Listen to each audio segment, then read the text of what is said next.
I'm Anna. I'm Ben. We're AutoSave. Welcome to our channel. Today we're watching Oshi No Ko episodes 7, 8, and 9. Anna was out of country for a little bit, taking a trip, and now we are playing catch up. I love Melt with all my heart. Without further ado, you ready? Yes. Sweet.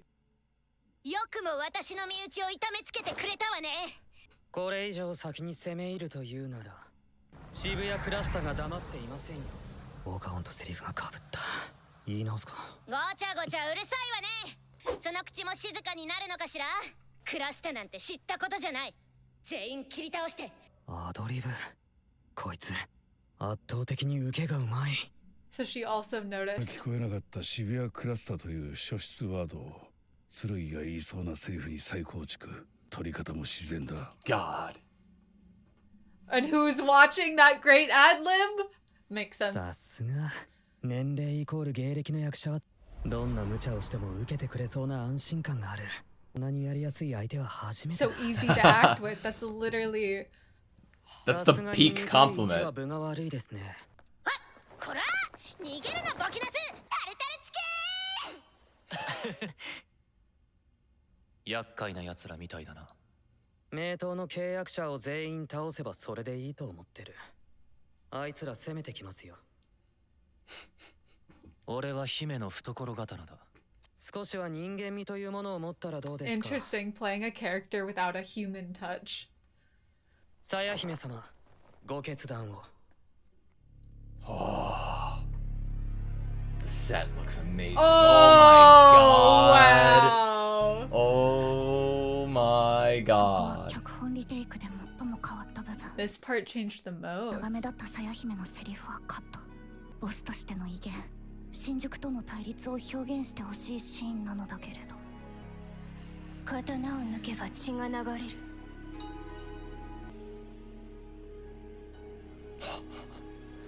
戦わねば守れないものもあるのでしょう。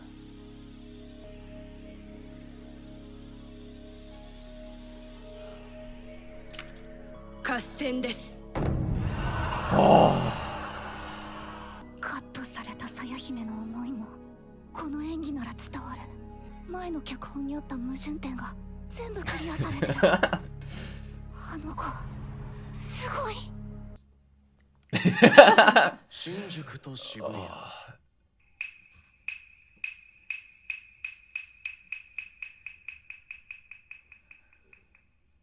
くぜ。ここは通行止めだ、ブレイド。その首置いてきな。面白い。行きなブレイド。もう目と決着つけてきな。任せろ。さや姫は奥の間だ。一気に突っ切る。懐かしい顔ぶれですね。もんめ、あなたもここまでたどり着けるとは思いませんでしたよ。僕よりも弱いあなたが。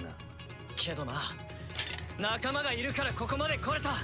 もんめ、何度やっても結果は同じですよ。 I love that they're facing out as if they're facing toward him. Right. さあ子供は任せる。俺は敵の大将を潰す。この戦、最速で片付ける。お前強そうだな。その実力試してやれや。無我夢中で走ってたら私だけついちゃった。 I legitimately feel like I'm in the crowd. これは私がさや姫を倒してあいつらをギャフンと言わせるチャンスでは。鬼の姫。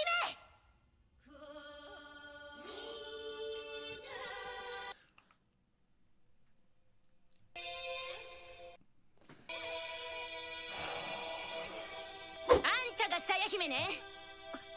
根血と思っているのですか。愛も変わらず私の演技が正しいみたいな顔してくれて、何がそんなに気に入らないのかしらね。刀を抜きなさい。あなたには舐めてくれて。 Like, not even drawing it. 負けないよかなちゃん。 Oh, 私はあなたがいたから oh こ my こにい god. る。あなたは覚えていないだろうけど、何年も私はこの時を待っていた。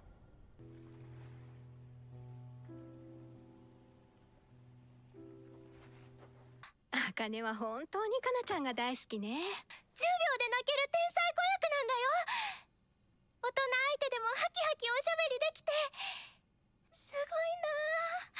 茜も演技やってみるか？こないだ Kana's even on the magazine in front of もら her. ったのよね。私にはできないよ。何にもできないし。小道案なところも治るかもよ。かなちゃんとお友達になれるかもしれないぞ。The thought of getting to be friends. かなちゃんとお Look 友 The 達 cream pepper. 幸せで死んじゃう。 Oh, Like cute. fireworks in her eyes. Forcing herself to eat them. You can do it. かなちゃんみたいになりたくてたくさん頑張って。 Oh. We skip Aqua. We go back to that's crazy. Skipped over your future boyfriend. か Oh. なちゃんに近づくためにそれを目標に。 You meet her though. エミリちゃんママ、エミリちゃんが出てた CM 見ましたよ。ありがとうございます。 She's wearing something that Kana would totally wear. 本当に大好きだった。あの帽子はありがとうございます。緊張してるの？あ、かなちゃんを選ぶことはもう決まってるから。形だけのオーディションだからかなちゃんはリラックスして。 Oh. And he's gonna look over. あれ、かなちゃん。かなちゃん、本やっべ。物。私みたいね。あの人変なこと言うんだよ。 か Oh. なちゃんを選ぶことはもう決まってるって。何かの間違いだよね。かなちゃんはそんなズルしないよね。してたら何なの？歴レースっていうの。体裁で箔をつけるけど、本当は Wow. 最初から私を選ぶことは And that's not her fault. かなちゃんはいいに決まってるでしょ。仕事もらえるんだから。 I mean, I get ビ it. ジョンっていい演技をした人を選ぶものでしょ。演技を見る前から。わかんない子ね。そこそこ演技できてれば誰でもいいの。だったら知名度ある私を使うのは要はお金になるかどうかだけ。いい演技する子役より有名なだったらそっちの方がいいでしょ。演技なんてどうでもいいの。 She's like yelling that at herself. 違うよ。かなちゃん、本当はそんなこと思ってないでしょ。演技がどうでもいいなんて。だってかなちゃんは分かったようなことを。何よその帽子。バカみたい。私はあんたみたいなのが一番嫌い。私の真似なんかするな。 Wow. The idea that she could converse with adults while getting that imagery of her walking that room like that. どうしてそんなこと言うの？ Psychology.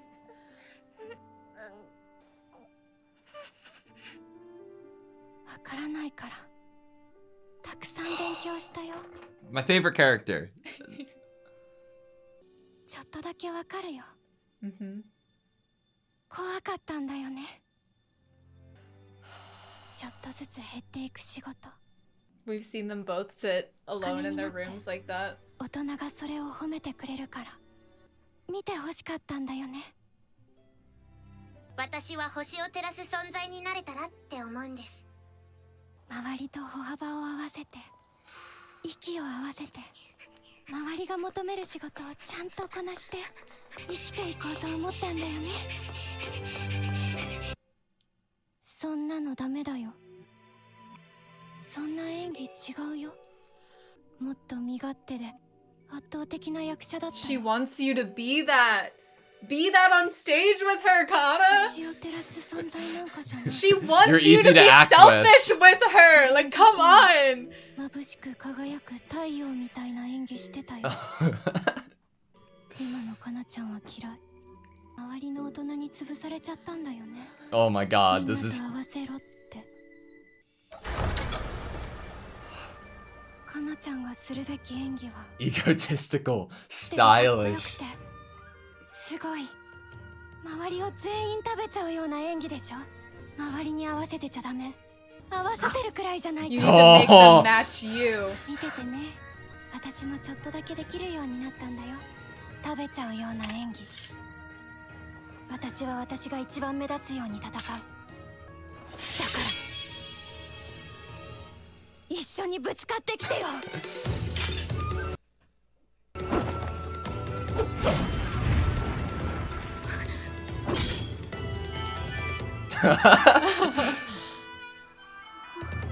綺麗。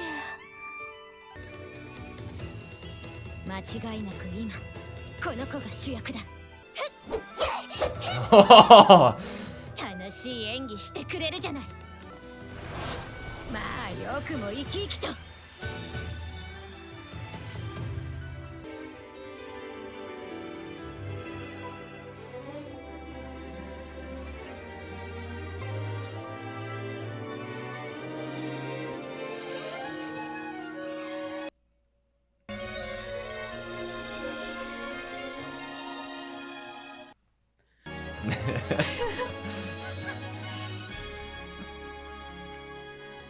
勝負したいの。 Yes! それとも一緒に踊りたいの？それはとても楽し It's そう quite な a 提 fun 案だ。 proposition.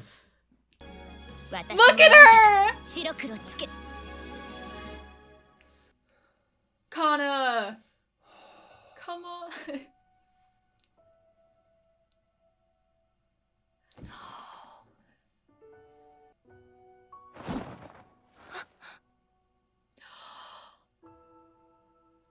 なんで急に。やっぱり有馬はいい受けをする。前に出た黒川に対し歩を引くことで黒川の存在感が増す。舞台装置に徹する。作品的に正解。これほど使いやすい役者もいない。 Is that why she was chosen for that position? これが正しいの。いい演技をするならこっちはそれを立てる演技をしてあげるべき。自我はいらない。これが私のやり方。ほら照らしてあげる I'll か shine a light on ら you. もっと輝きな。違うよ、そうじゃない。どうしてそんな演技するの？真正面からやりたかっただけなのに、させるつもりじゃなかったのに。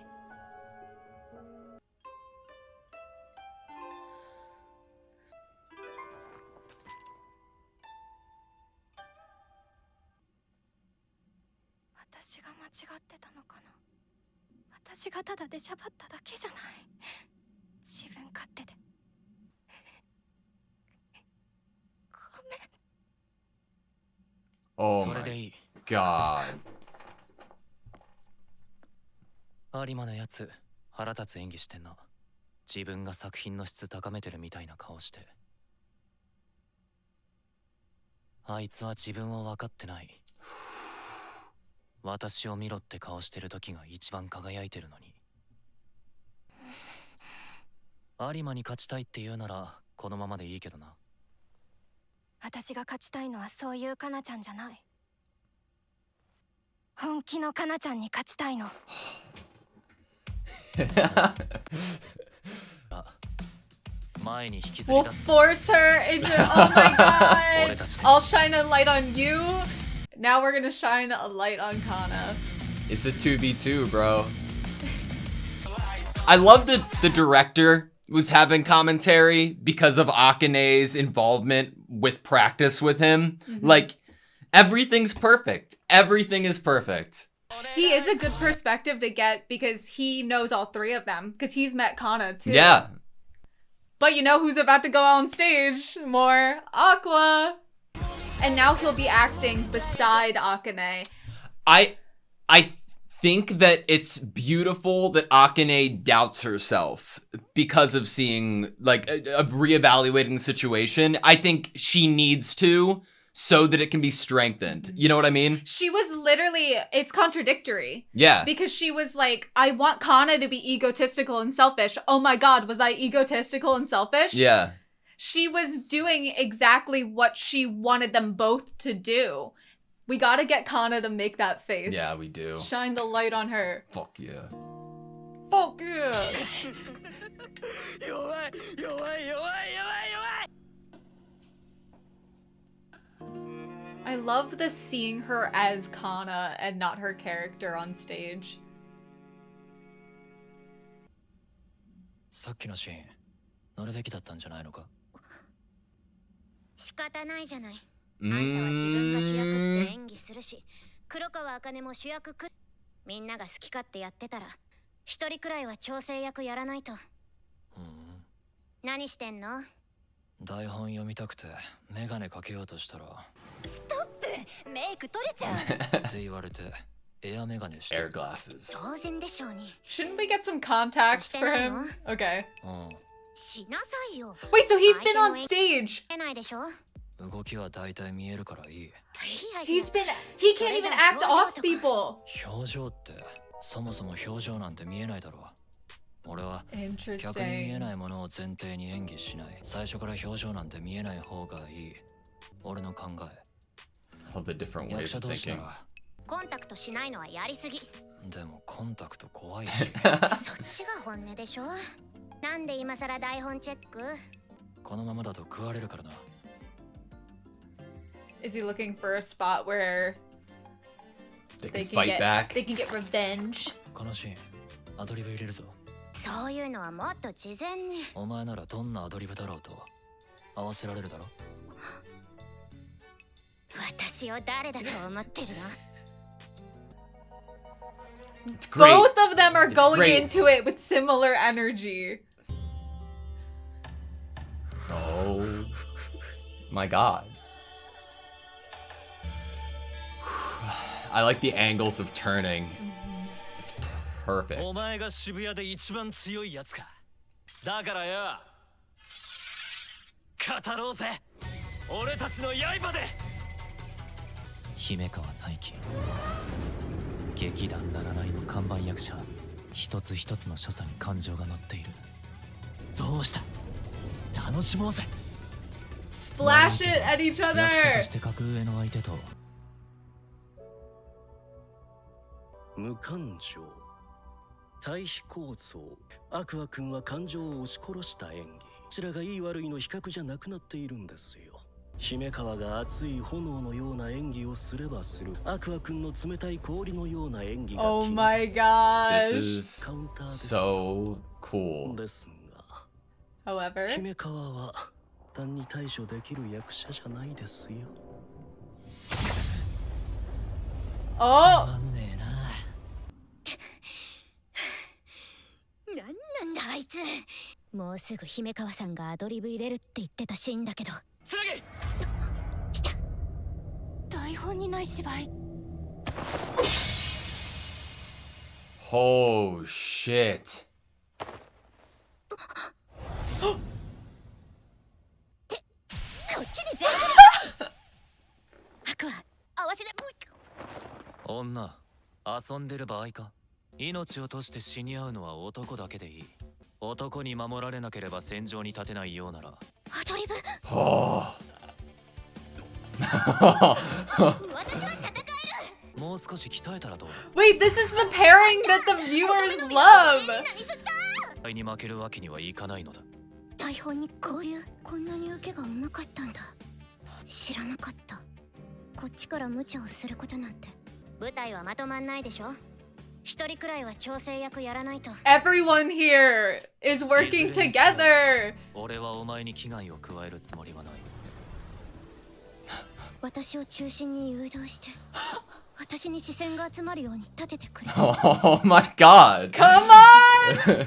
役者同士は動きだけで語り合える。お前が調整役に回る必要はない。どんなアドリブだろうと受けてやる。 Everyone や gets りた their い演技 moment. やれよ。 Oh, Oh my god! Look at this! Oh my god! I'm gonna faint. And we end on that image. あんたは人を引っかき回すの得意よね。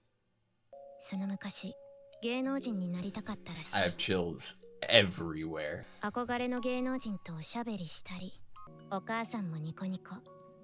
私の人生が一番幸せだった時期。だからこそママは有馬カナの人気に、 And the lack thereof. 私の人気に陰りが見えてからの母はちょっと大変だった。なりふり構わず営業をかけて、出城を増やせと現場を困らせて。 Oh no. 私にもちょっと当たるようになって、 You can see the trash. 他の女の人を好きになっちゃったのも、そんな母に嫌気がさしたからだと思う。 Who she had become. 売れてる有馬カナが好きだった。この業界で生き延びなけ Had ればな no らなかっ choice but た。 to survive. もう少し周りとうまくやらねえと Wow. この業界長くやれねえぞ。消えずにこの業界でやってこれたのは監督の言葉のおかげだ。私はとっくに消えていた。 You existed all this 天才じゃ time. ないって You 知って deserve another shot. 大人は演技力より使いやすさをこのオーディション、かなちゃんを選ぶことはもう決まってるって。気に食わないことも全部飲み込んで、私は他人に合わせる演技を覚えた。楽しそうに演技するわね。見ててこっちも楽しくなるわ。その方がみんな喜ぶから。 You're not gonna be fine for long. You're gonna be ママも pulled into happiness. 主役じゃなくていい。 And who is it shining the light on her? あんたはいつもそうやって。 She's shining the light on everyone but 何もな you. らないわよ。天真爛漫な戦闘狂だ。縮こまった演技じゃ映えないだろ。それもそうなんだけどね。周りの迷惑に。 周り want の you 奴 to. らがそれを見たいって言ってるんだ。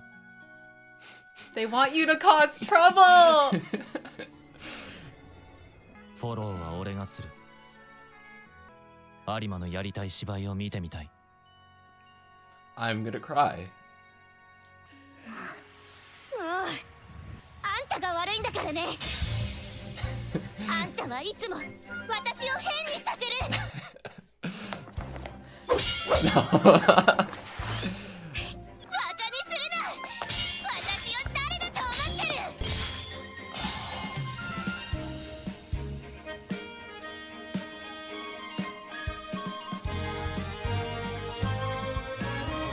This is stunning. Like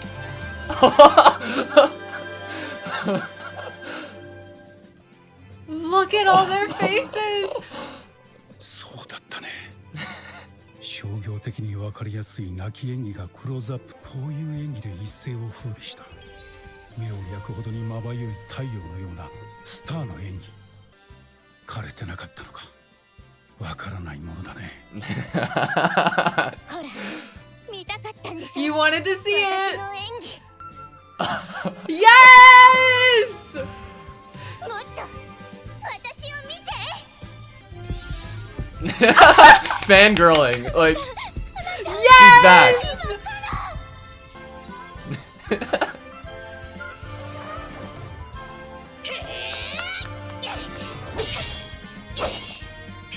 有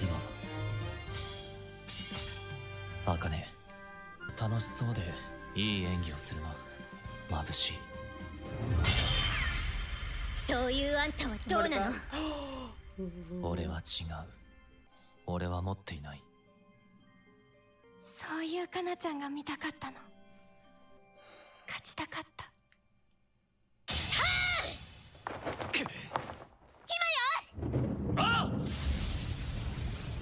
Oh.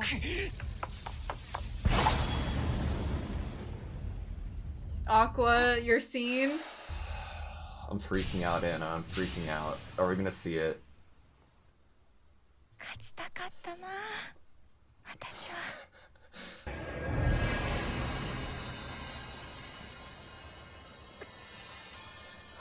It's a傷が。 She heals all of them when she dies.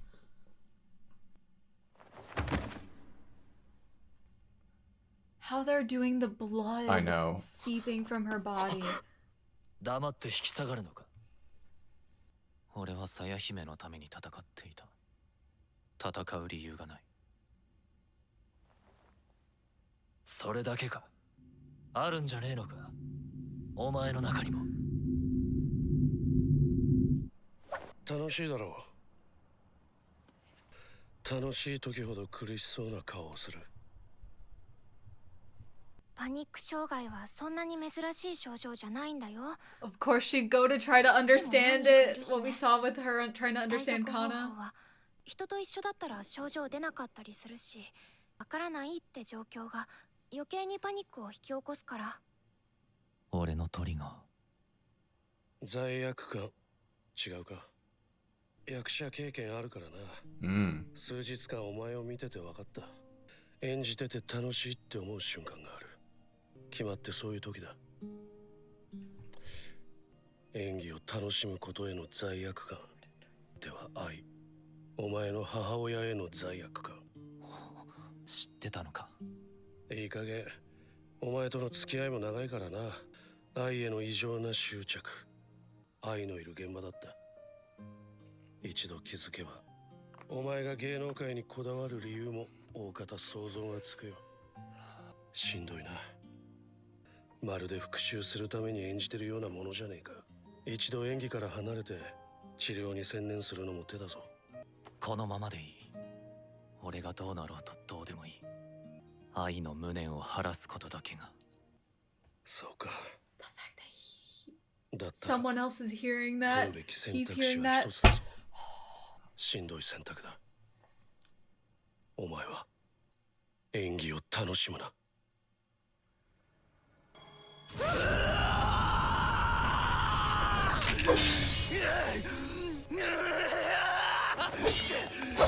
芝居のうまいやつってのは芝居を楽しめることが最大の才能だったりする。お前はその逆をいけ。苦しみながら Suffer as you perform. Do you see his eyebrows as he's watching it? 演技は辛く苦しいものであれ。楽しいなんて二度と思うな。愛。そこをどけ、姫川大輝。有馬かな、黒川茜。俺はこの業界での評価を手にする。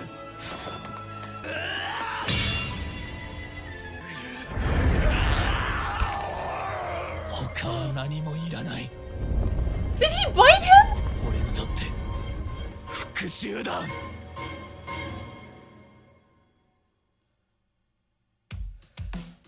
What the fuck?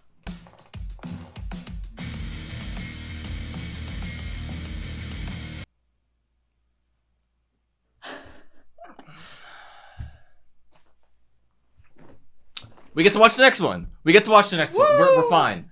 I forgot. For a second, you I forgot. We're gonna watch the next one. Let's watch the next one. この村に宿は一つしかありません。 Oh my god. 一度チェックインしてから。アクアすごかったね。っていい演技だったよ。天才。 Genius. 褒めてるんだよ。本当にすごいよ。 Like アクア a ならきっ ruby. と。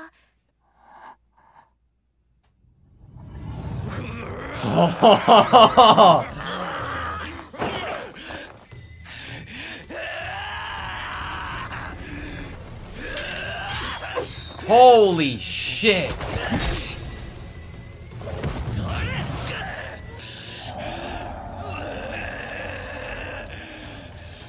アクアの感情演技。怒りと悲しみに駆られる闘気。すごい。どうしてそんなに痛々しくて辛そうな。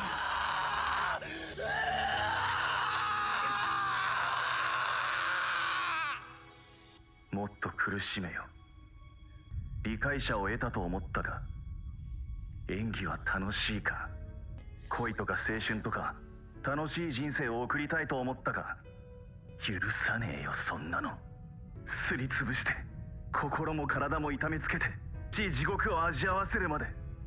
お前にそんな権利はねえんだよ。お前違うだろ。僕だ。後悔に焼かれる僕自身だ。悔しくてまた愛の声を聞きたくて。使うぞ。Holy shit.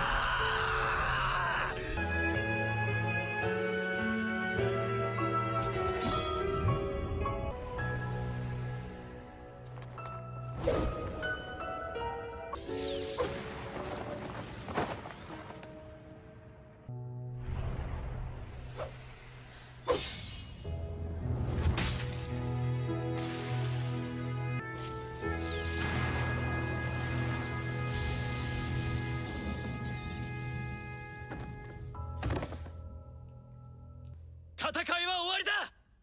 怪我人の治療を。出血が多すぎる。さや姫はまだ。傷写しの鞘、他人に移し替えることができる支配者の力、仲間の傷を自分に移し替えることに使っていた。直前に私の傷まで持っていった。 Oh my god. 敵にまで情けをかけるなんてね。まさか最初からこうして戦いを収めるつもりで。そういうお方なんだ。まったく。この鞘の本来の使い方は。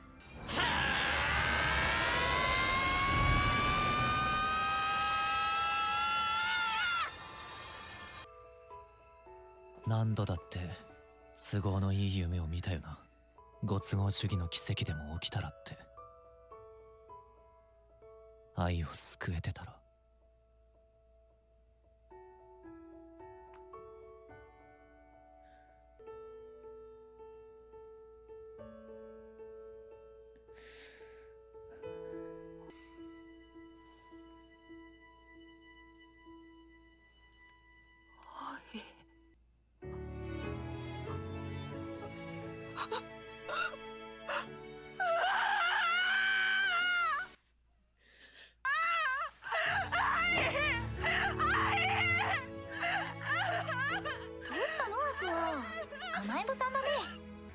私はこんなんじゃ死なないよ。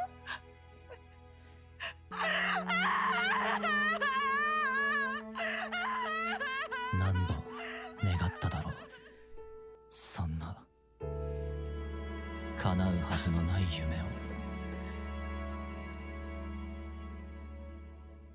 なんていうかすごかった。本当にあかねって思った。今日から黒川さんって呼んでる。いやー天才。やめてよ。改めて思い知らされてばかりで、本当の天才ってのは姫川さんとか。どうしたの？もっと上手くなりたい。十分上手かったってなあ。早く家帰って靴下脱いで寝っ転がりたい。こんなのあと1ヶ月もやんなきゃいけないの？ That's so They have to continue to do that same thing. お疲れのところ申し訳ないけど、この後事務所で YouTube 撮るからね。本当に役者なんだね。私舞台とかよくわからないけど、演技の天才なんでしょ？そうよ。私は天才なんかじゃないわよ。実際に天才って言われてる人を見ればわかる。本当に難しいのは、あの時の黒川茜は異質だった。鞘姫の演技だけじゃなく、別の何かも乗っていた。Possessed and she looked like I. 私には真似できない技術、アクアの演技が振り切れるほどの。ああいうのさらっとできるのが才能なのよ。悔しい。ムカつく。ライダさん、出版社の方々が呼んでますよ。もうちょい待ってもらって。 He He's wants to taking see all it the in. faces. 僕はこの時間が一番好きなんだ。こうやって眺めているのがね。どうやらいい舞台だったみたいだ。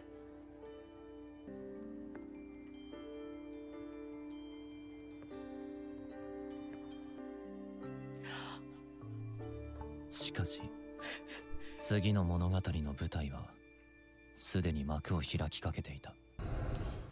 Holy shit. Goa was one of the DNA that he tested. We're so proud of you, Mel! Woo! Oh, Aww! I know it's for show, but I'm okay with it. this isn't for show. In my head. Look at her! Oh my god. Breaking character for a second.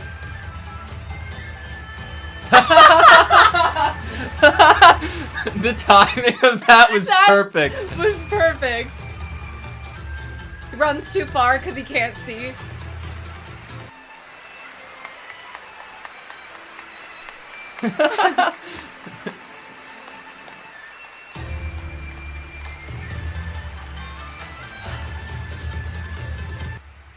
I'm so happy for Abiko. I'm happy for both her and Goa. じゃあ飲みに行くか。今日も舞台人は飲み会好きだよな。たまにはおっさんも行く。おっさんがいたら気を使うだろ一緒に行きましょう。なら行くか。う。やった。 That means we can get his DNA. こういう飲み会とか騒がしくて苦手なのよね。私は帰って休む。やっぱ私も行く。 Ah, Kana. だからね、役者も一人の作家であるべきなのよ。その場その場で。 Ginger ale. ale. I was about to say. 作劇的な盛り上げにかた。チャレンジングな芝居は必要だ。 Oh, do you see all the calluses on Mel's hand? ああ、悪いな。 Akane is the type to be cooking the Yeah. food for everyone. ララライの代表兼演出家で。 He's DNA that we would want. 愛が恋をしたのは。隣いいですか？このまま千秋楽まで気張れ。ありがとうございます。ララライにいつ頃からいるんですか？最初からだ。一人だ。演劇学校の演劇とサークル演劇って。やりたいことをやりたい身勝手な奴らで。 Ginger ale. 笑いを立ち上げたわけだ。 I like that they're continuing to remind us, like, don't worry, she doesn't have alcohol. 何公演か回して、あれは失敗だったかな。失敗ですか？若い頃の失敗だ。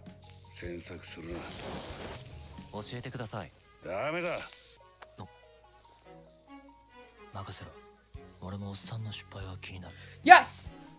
やさかいで飲みましょう。いい店があるんです。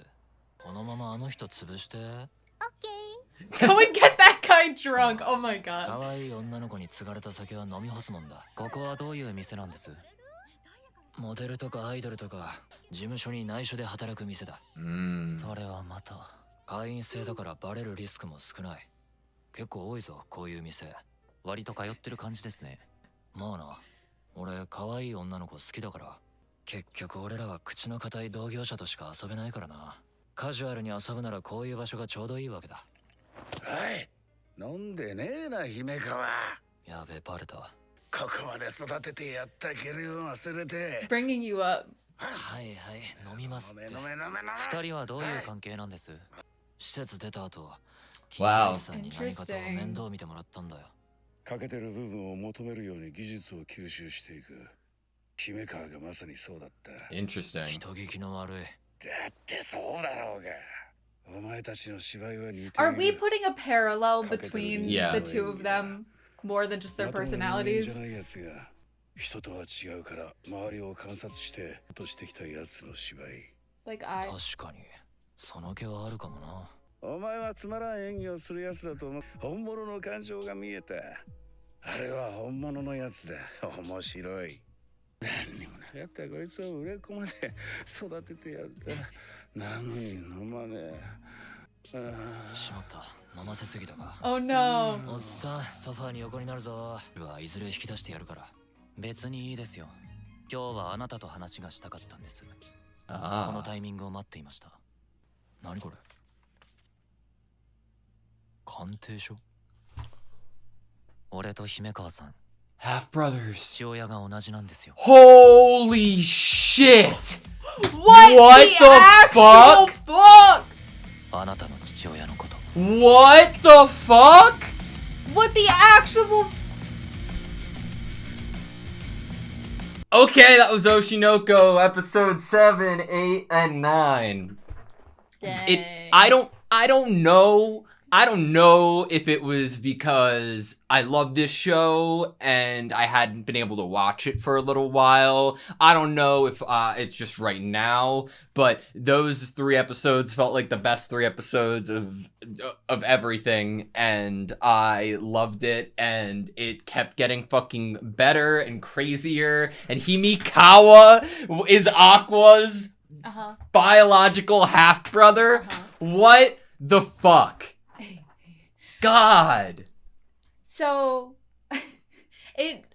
that was not something that I would have ever guessed. I remember at the end of season 1, and we've talked about this since season 2 started, that at the end of season 1, we kind of get this quick little shot forward to everyone getting ready for what season 2 is going to be and Tokyo Blade stage play. And we see the character that is Himikawa, not knowing who he is, but he kind of seems to be this more like hidden by his glasses in a hoodie type character, which is for some reason what I imagine to be the father of Aqua, is someone with that look. And so when we first see him, I'm like, oh my god, is that the dad? And then we find out his age when we meet him in season 2, that he's 19 at the time that we first meet him. He's like 20 now, I think. And I'm like, oh yeah, no, he's not. But then I'm like, okay, so his personality is just similar to Aqua. Are we using this as a foil, a device, something where personality-wise Aqua can relate to this character, therefore have fun relating to someone, at least in a personality way, like someone might understand him on that level. And maybe that's just it. And then towards the end of episode 9, it's like, oh, well, maybe more of the parallel between their personality is being extended with the fact that they both were raised by people that weren't necessarily their biological parents, and they had some interesting upbringing. And then the ball drops. So fascinating. Like, the idea of how we're framing the similarities between Himikawa and Aqua before the bomb is dropped, right? Like, the idea of observing these people who are normal and trying to impersonate them within that way. You brought up I when that moment happened, and I hear that and I feel that. But what does it mean for Aqua's and Himikawa's dad? Like, is that similarity... It's obviously not birthed from I in both of them. In terms of their acting ability, like, they're both talented? No, in terms of, like, how they approach, like, fitting in, seeing people, and... It seems like it's purely based on the circumstances of growing up within...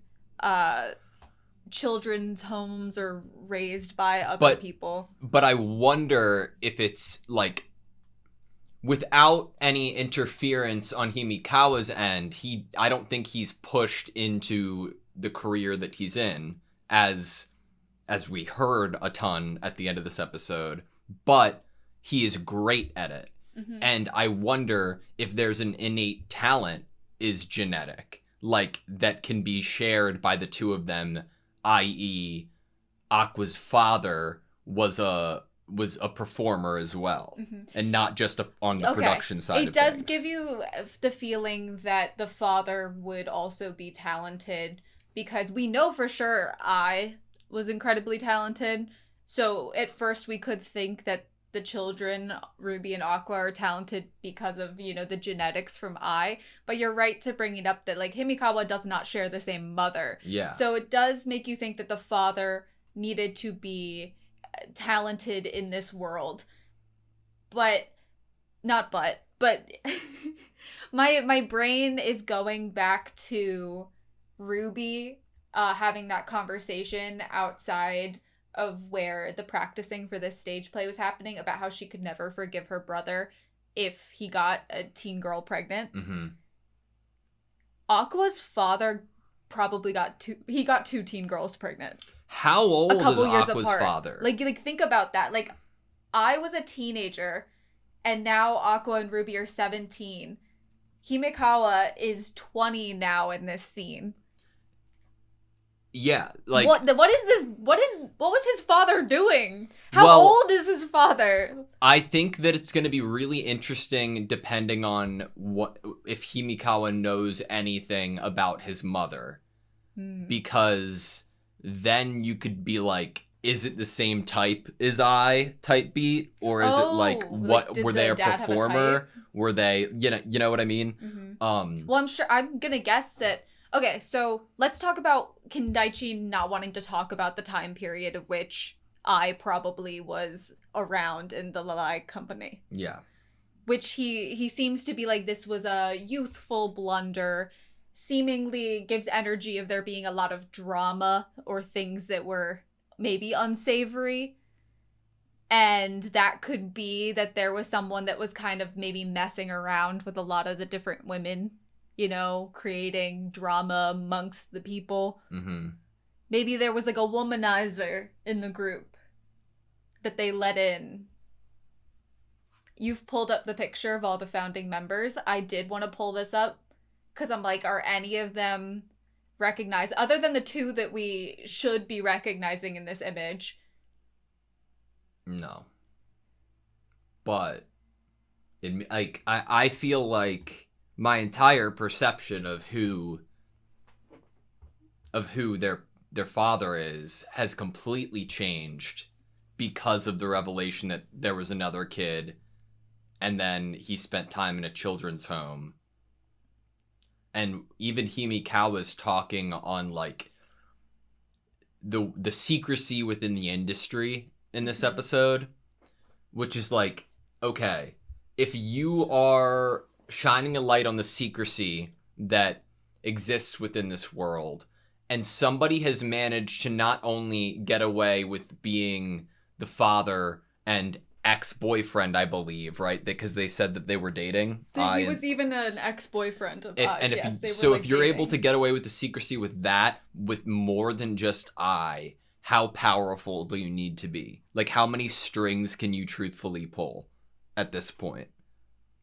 Like, you're either the biggest star in the world so that the people who are making money off of you would kill to protect you. Not saying that they did, but just they would do anything to protect a secret for you. B, they didn't know. C, you are the person at the top behind the scenes, so you can pull the strings to keep your secrets. Mm-hmm. You know? So one thing to add into this kind of conversation we're having is that Himekawa's mother did not keep him. Being as someone that was at Ai's house that then murdered Ai, you could think that maybe it was not necessarily desired that she keep the children. Himekawa's mother did not keep him. More reason why people might not. You can hide a pregnancy for a while. Some people don't show. It could be said that no one knew that Himekawa's parents, the biological parents, had a relationship and made a child together. Ai keeping Ruby and Aqua would have been a threat to whoever this was, because how could they not eventually find out? How could people not eventually find out? Yeah. This was a secret you could only keep for so long. I think eventually growing up, like, and becoming more and more and as an adult and a mother, would have eventually told the world. Yeah. That these were her kids and maybe even who the father was. I'm pulling up the first episode with Ai in the telephone booth. On a whim, I decided to contact the guy I'd broken up with. You know, our kids have gotten pretty big. Want to try meeting them. No, I'm not trying to get back together or anything like that. What led to it was overhearing a convo the kids were having. Like, but, okay, so I didn't get... I'm still under the assumption that the ex was directly responsible for Ai's death by leaking her location to a crazed fan. I think that the fact that it didn't happen when the kids were born, and the revelation that I was like, I'm keeping the kids, that wasn't when the dad had an issue. It was when they were re-brought up and talked about being reintroduced to his life, which then comes with added risk about it being known that he is the father publicly. Like, that is a leak that's potentially then on the table, which was the trigger of him leaking Ai's location. Okay, so we're split on this. I am not as far on the totally believing what's being maybe purposefully sold to me. By Aqua's perspective? By Aqua's perspective of it being total an actual hit, basically. Like, you're setting Ai up to be murdered, or the kids to be murdered, all of them. That you're setting something up nefarious to happen. I think that if I were to read it that way, what I would take from that conversation in the phone booth of Ai calling the father is her response of, no, I'm not trying to get back together. She had broken up with him, and then when she brings up meeting the children, we can't hear what he says, but her response is, no, I'm not trying to get back together. Which leads me to think that if there was a nefarious reason, it is because she doesn't want the family unit to all be together. She's not trying to continue her romantic relationship with him, and that could cause jealousy. If I can't have her, no one else can. But that gives the energy that he would take her back. No, but also, like, how did he know where the hospital was? Do you think that that was the dad's first attempt at Ai's life? When she was in the hospital with the kids? So, like I said, I'm not completely sold that it's not just being painted that way to have me then see a plot twist later on and see that we're following a main character whose perspective is very strong in his beliefs of this revenge plot. But if you are talking about, okay, well, yeah, you have to bring up how did the person know what hospital? Yeah. Right? It was only supposed to be the president who knew what hospital. But what was it? As far as I know, it was only the president who knew about her hospital. But would he do such a thing to the public face of his agency, who he cherished so greatly? One of her co-workers, no, the Committee girls weren't even that close, and I never saw anyone who seemed like a good friend of Ai.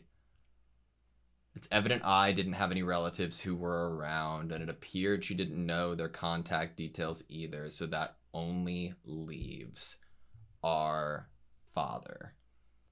She stubbornly kept him a secret from the president, but considering how narrow Ai's social circle was, there's a high probability the guy's in the same industry. Yeah, we know that. Yeah, okay.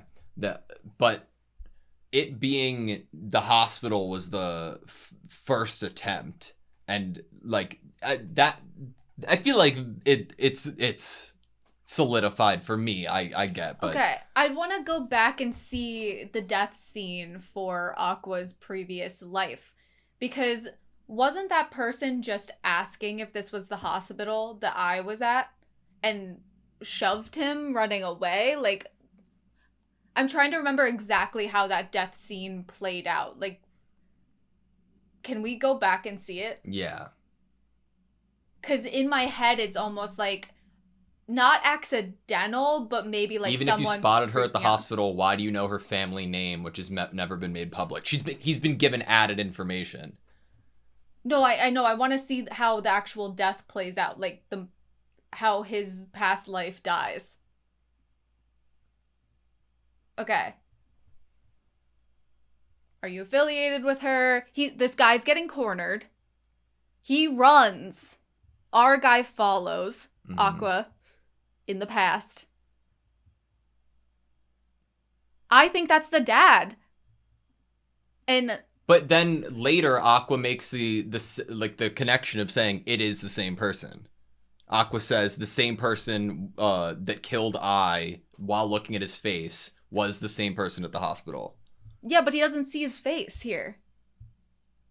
So isn't that him just connecting? He's thinking this is the stalker. Yeah. He says that in his... No, okay, no, it is the same guy. Yeah. Yeah? I think Aqua's a reliable narrator. Okay. And... So why does the stalker wait until... If the stalker already knew that I had kids now, well, not now, but like in the past when they were about to be born, why does he wait until they're basically like older? He doesn't know where I lives until the phone booth happened, and then that's the reintroduction to the dad's... Years of him trying to figure out where she was. Which Who? also... The stalker. Yeah. Yeah. And the dad didn't choose to give out that information, presumably because the kids were born. I didn't say shit about it. She kept her mouth shut. And then once that topic got re-brought up to him over the phone, he was like, we're going to fucking try again. And then contacted the stalker and made I's location known to him. Sure. But if it's a crazy stalker, they can also find things out themselves by hacking into stuff or talking to the right people.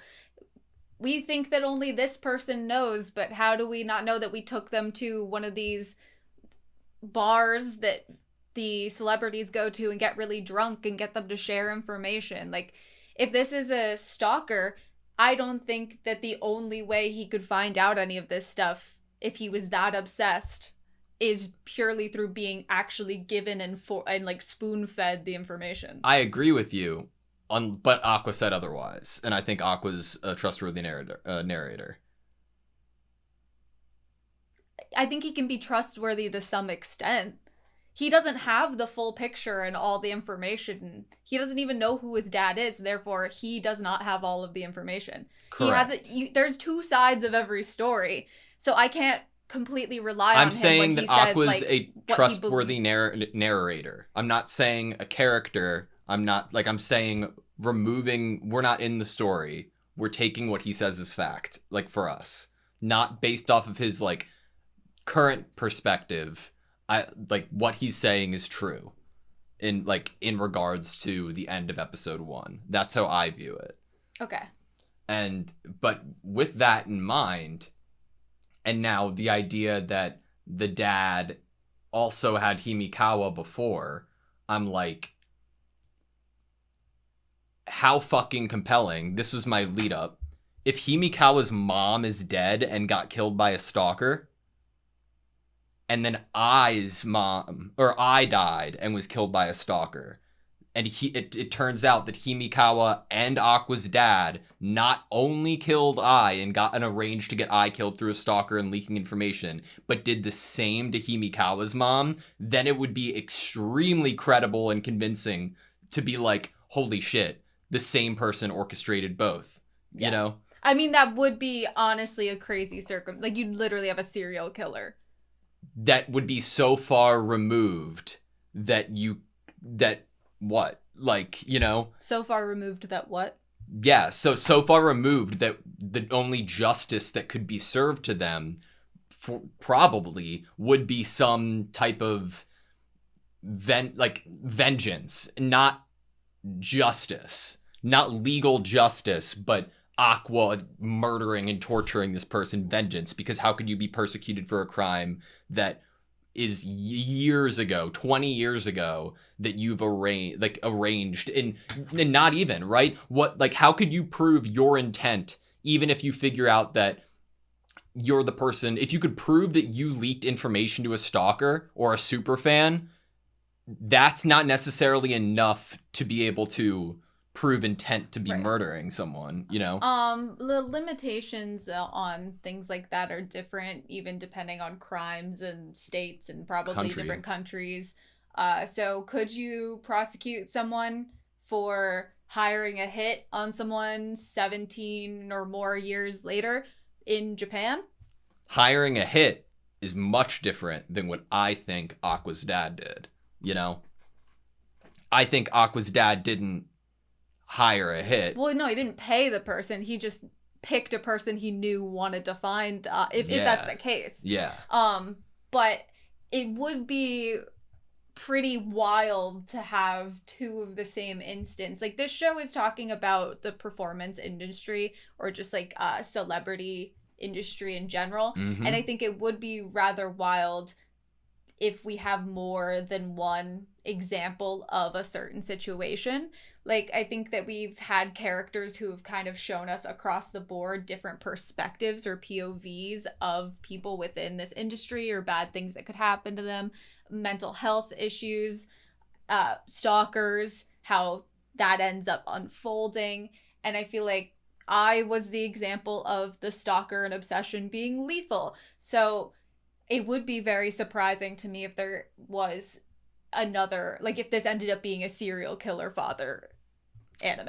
I don't think it would be interesting, because it wouldn't would be be like interesting. serial killer in the fact that, oh, I'm trying to kill people. It would be like for like your own, it'd be like the epitome of selfishness, Yeah, right? It's And for your own career, and that would be, you want to continue to have all the young girlfriends that are pretty and have sexual relations with them, and then as soon as they get pregnant, because apparently you didn't want to be safe about it, you try to get rid of them. it's like, it's so difficult for me, because I end up getting back to that point of, is it somebody who is who's like protecting behind the scenes the person who is impregnating Ai and Himikawa's mom, or is it the person themselves? Because interesting. Like a manager. Yeah, because like, what if there is someone in that role of like, protecting the career of you're the making so individual. much money because of this person, you are going to protect their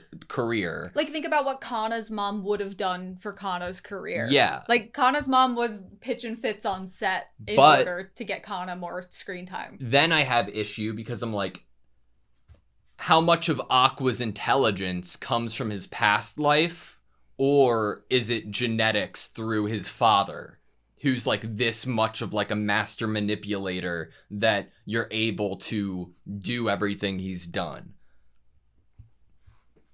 It's so fucking good, man. I think that there is one scene in particular that I would really want to rewatch Hell during yeah. this conversation. Okay. I think it was it was probably in the last episode 9.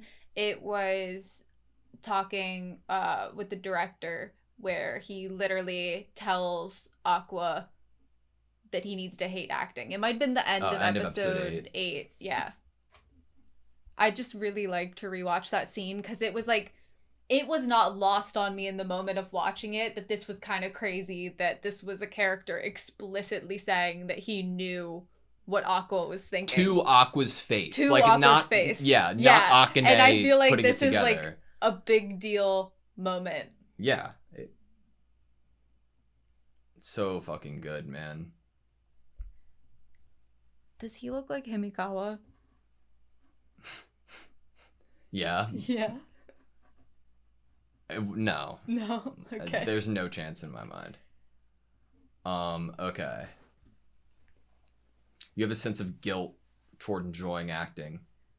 By extension, toward Ai. A sense of guilt toward your mother. Aqua's face. It's what drives you mad. Am I wrong? So you knew? Well, I've known you a rather long time, after all. And then he goes into being vaguely aware, because when he was first introduced to Ruby and Aqua, it was with Ai on set. Once I realized, a whole lot made sense. I also have a pretty good idea of why you're so set on showbiz. Must be tough on you. Unable to enjoy performing, it's like you're acting solely for the sake of exacting revenge, huh? You could step away from acting for now and concentrate on your therapy, you know? I'm fine continuing like this. I don't care what becomes of me. My sole purpose for living is to avenge Ai. You do see he has darker roots, right? Yeah. In that case, you have only one option. It's a painful, exhausting one. The look on his face has a lot of, like, possible care in it. You must no longer enjoy acting. What you have there in his facial expression is that he is giving someone, this kid he cares about, a really painful, like, truth. Like, but a helpfulness. Like, there's support in what he's saying. That it's like, if that's truly what you want, then this is how the best advice I could give you of obtaining what you want. Yeah. And avenging Ai. I completely agree.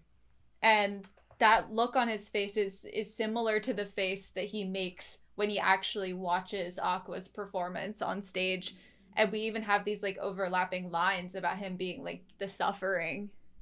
Like, the suffering is almost probably, I feel like everyone in that room watching that show could probably feel the pain and suffering. The movement acting, I'm sure it was a part of the choreography that they practiced before this scene, but having Aqua, like, almost like crouching down and crawling on the ground almost.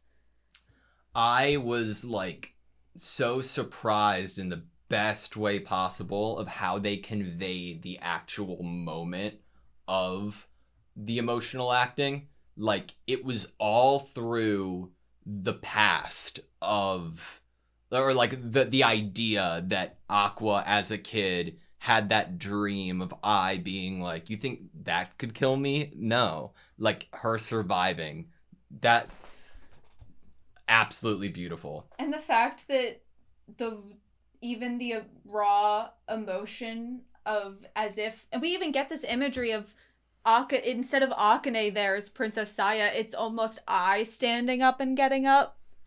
And Aqua hugging Akane, and Akane's face even being like, whoa. Wasn't that Kana's perspective of what was happening too? I think it might have been Kana's perspective. And it goes to show, that like, she was almost channeling possessed by something. Like before, yeah. That's how I, like, saw it.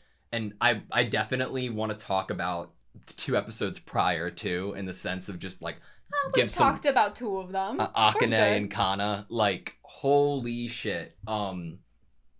I personally resonate so much with Akane that it's like, she's such a fascinating. Was it the psychology books that did it for you? Amazing character that. Like, and she utilizes that twice. She's consistent with her love of unlocking and understanding people and how they think. That's what I love about it. Fuck the fact that it's psychology books. It's the fact that the curiosity and needing to understand why they felt that way. What drove them to say the words that they did, and how that complements Akane's character, especially when you get to the point of her, like, being like, Kana, me and you right now, I don't want you to just support me, I want you to give you all and me to give my all and see, like, what the outcome is. And then for it to pivot and turn into Kana's side of things, being like, turning the light on, shining it on you, turning hers off, you know? Like, God, it was heartbreaking on one hand, but it made everything else so much better that was to come. I think the fact of why Akane's drawn to the psychology, it definitely is a parallel line to how she ends up handling the acting situation with Kana, with the fact that she is not stagnant. She is continuously trying to better. She's continuously trying to... She's not closed-minded. She's continuously with the why. Like, oh, I don't understand why you said that word. I want to try to understand why you said what you said and why you feel the way that you do, why it differs from my own thing. And then in the acting sense, I want to bring you, like, she probably feels like she has a good enough idea, and I think Aqua would agree with her, that who Kana was as a kid was the true Kana and the true love of acting shining. And so it's even if it is a character that is trying to enact force what they want onto a situation, like a selfish desire, in a way it is Akane selfishly wanting to be able to have this true battle with Kana on stage. But it's also the frustration of knowing that this person in front of you that you idolized and looked up to is not happy, is not truly living on the stage like you know that they can. Yeah. So there's care there too, and I really loved that, like, though we've had Akane and Kana come to blows and we've had to rip them away from each other, and we know that they have some issues, especially with Aqua in the middle, there's still a lot of care there, at least on a professional level and a creative level of, like, I recognize that you're talented. Like, when, yeah, there's jealousy and competition when there are incredibly talented people in a room, but it is not fun to just forever be the most like, how are you ever going to, if you love performing, then you want to continuously improve, be peak. Yeah. You don't want to be peak when you're a kid and then just be the same. Like, you are only as good as, like, that past performance. Whatever people are going to remember last from you. And if you get to here and then you stay the same, like, sure, you might still get jobs, but you're maybe not going to be as wanted or desired anymore for those frontline positions. Like Kana, like, she was given the positions in the cast of who you needed to be just a consistent actor, someone you needed to have trust for, that they would support their fellow actors and they would give probably a good performance. Do you think that, like, what are the odds that Ruby talks to Kana about I at some point? Like, we've gotten Akane finding out through Aqua and through the director and her own research. But Ruby and Kana have, like, another means of working together and spending time together. And Ruby has her own life and feelings and complexity that it's like, I don't know, there's a chance, I feel like. When it comes to Ruby, I want to ask you about your feelings on how her mood seemed towards the, like, at the end of the show. Yeah. At the end of this stage round play. She almost seemed to be, I expected her to almost be like season 1 Ruby, of, like, flashing eyes. Like, even when she was watching the performance, we see fireworks in her eyes. But her mood after the fact doesn't feel so, oh my god, that was so great, you know? Like, super high positivity level. Yeah. It seems a lot more introspective, a lot more like she's thinking about things at the same time that she's in this room talking to Kana.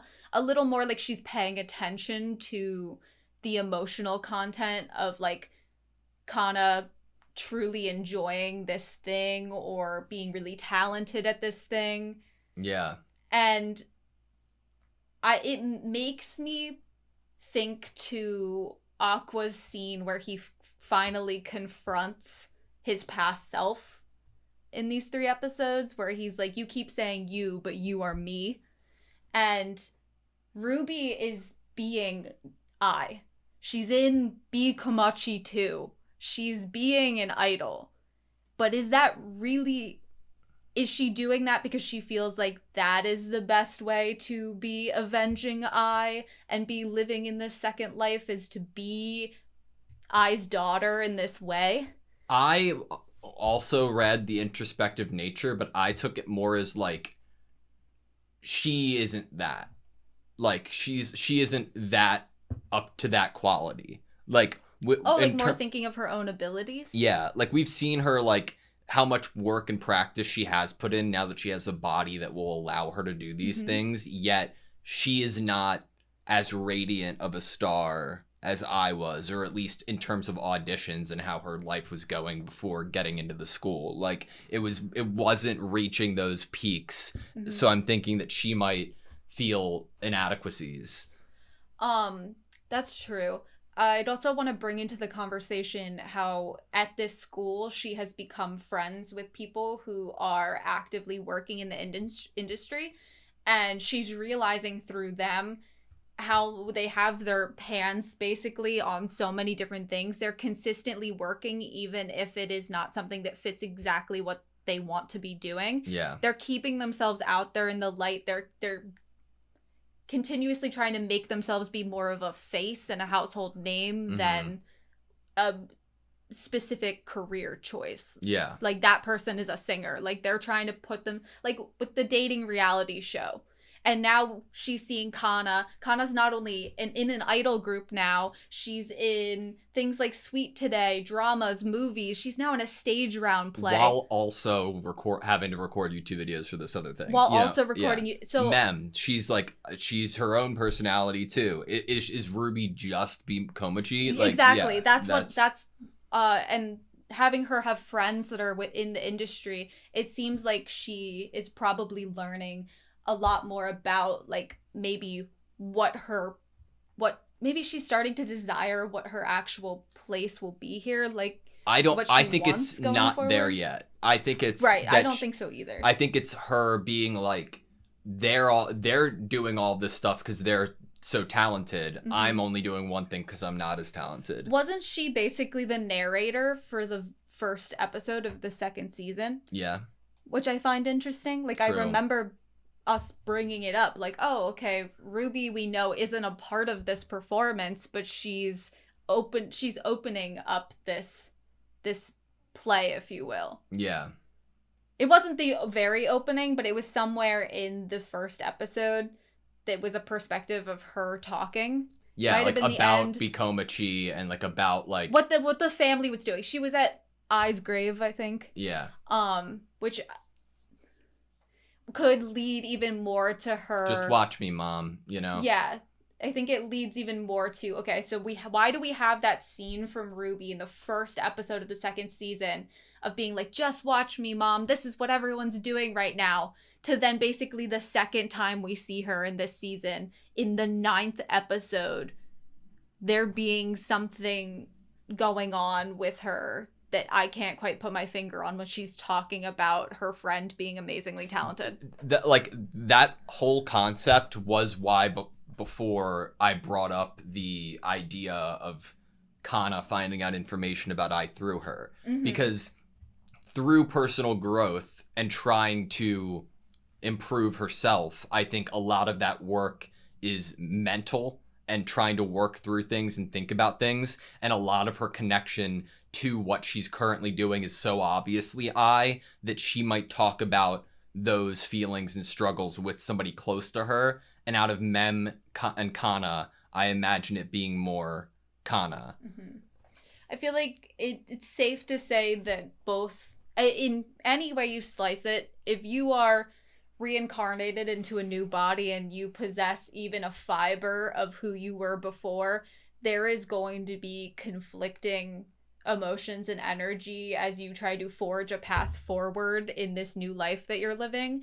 And both of these Hoshino children not only have that, but they also have the desire to live for someone else and embody certain things of that person, certain elements of that person, avenge that person. So not only, like, if this was a story of just being reincarnated, it would already be a complex battle of who they were to who they are now, and how can those two people exist within the same brain and the same body. Yeah. It would already be complex. What episode did we get Ruby's kind of snapping at the concept of 16. Aqua? Yeah, or I guess 16, right? If we're thinking that... There it is. Yeah. Okay. And she plays it off like she's fine. She just needs to go to the bathroom. But like in Aqua, leaning into darkness, this is the closest we got Ruby to. Mm-hmm. He wouldn't recklessly do something that could get a high school girl pregnant. If he did, I'd despise him with all of my heart. And it's covered too, like her eye looking like that. That I'm wondering if Ruby will take the same, like, I don't see a 1-for-1 of how Ruby could go the same path Aqua is, because Ruby's like, it's not like Ruby's gonna be like, I'm gonna quit being a member of Bikomachi and start killing people who get high schoolers pregnant. Like that's not a career choice. Right, and I also feel like it would be hard to have them be in the complete same position of how they would act going forward because of the fact that their past selves were in very different positions. Yeah. One was a literal child, or young, I think she was like 13, she was like young teenager.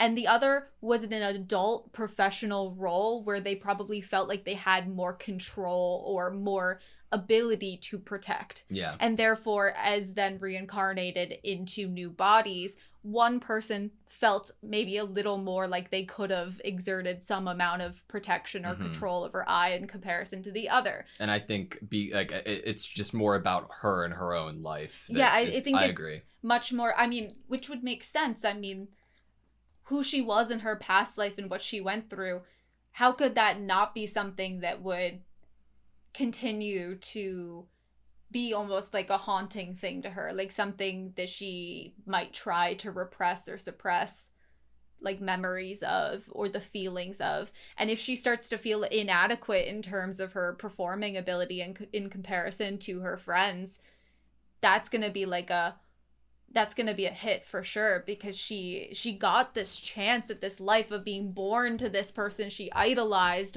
and being given even an ounce of their talent. And the fact that her mom even trained her a little bit, as a little kid.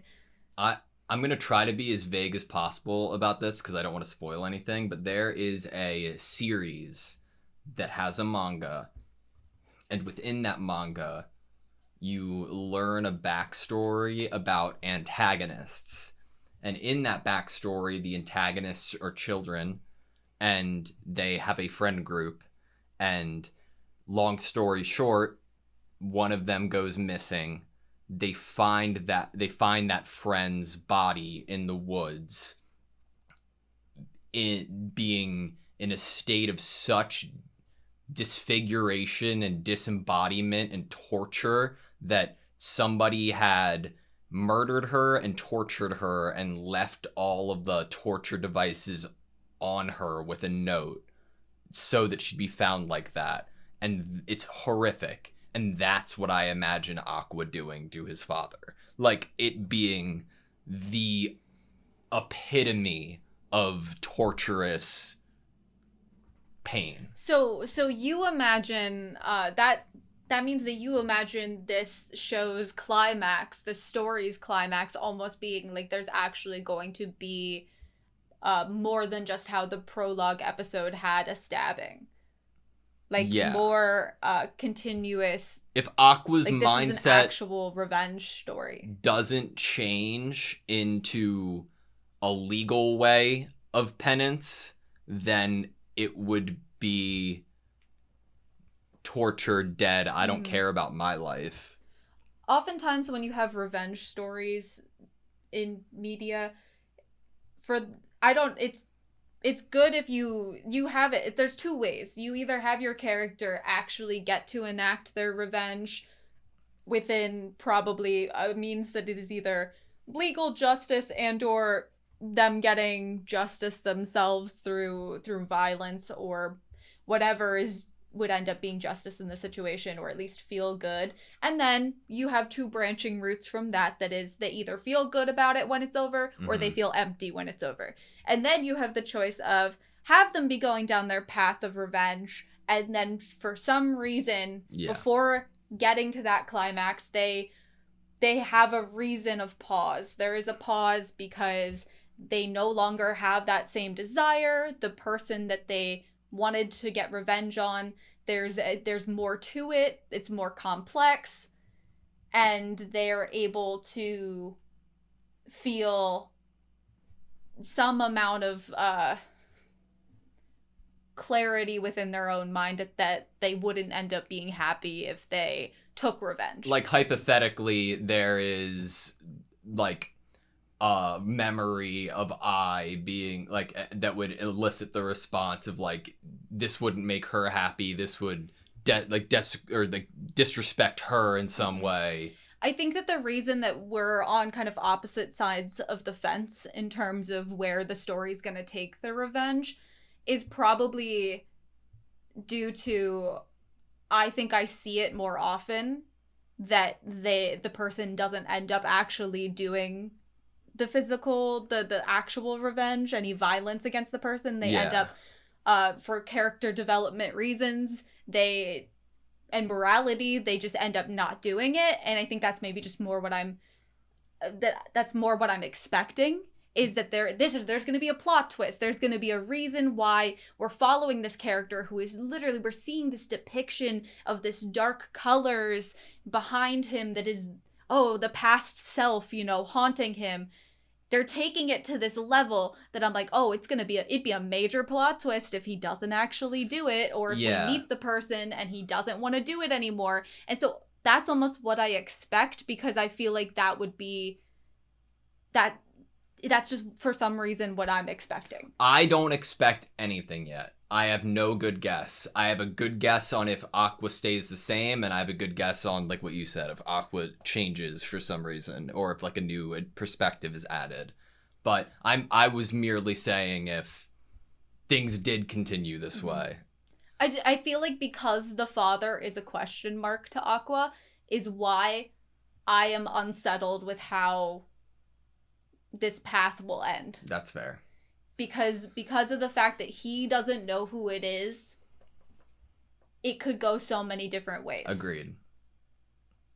Depending on the person and reasonings and how much influence they actually had on the events that brought Ai's death to come to pass. Like, how well Aqua knows that person or believes their side of the story. I feel like this series is probably just going to end up continuing to surprise me in the same way that the end of episode 9 with Himikawa being a half brother. I'm going to bring it back full circle discussion about these 3 episodes with the fact that any guesses or theorizing that we have about this series, they still can throw these massive curveballs at us of things that I would have never expected another child existing. It changes everything. It's amazing. I mean, it does change a lot of things, or it could, because it can get you a lot closer to the answer of who is the dad. Because if you're following the path of a killer, and you only have one victim's story, yeah, you might be able to catch the killer. But if you have 2 victims going parallel that you can then compare people that they knew in their lives and places they went. Or a mom being killed by a stalker. Or both moms being killed by a stalker. Yeah. But then I don't believe that Himikawa knows who his mom is. There could be a chance that Himikawa's mom wasn't killed, but their career was affected in another way that was caused by his father. I also just I don't think that he knows who she is. That's true. That's fair. It's possible. It's possible. This Why is else would she be at a house? Truly just a story of reuniting families. Why then? Why then what? Why then would Himikawa be in a children's home if he doesn't know who his mom was? She didn't want him? That's what I'm saying. That was my theory all along in this discussion, is that that's why, I don't even know if the father knows that Himikawa is his son. Because she could have hid a pregnancy and for her own career's sake, just put him up for adoption or something as soon as she gave birth. I think that is 60% or 70% likely. But my other option, is that they both were murdered. Yes. Yep, by a stalker. Yes. Yes. All right. You good? Yeah. Thank you guys so much for watching this video. Please like, comment, and subscribe, and we hope to see you next time. I love Oshi No Ko.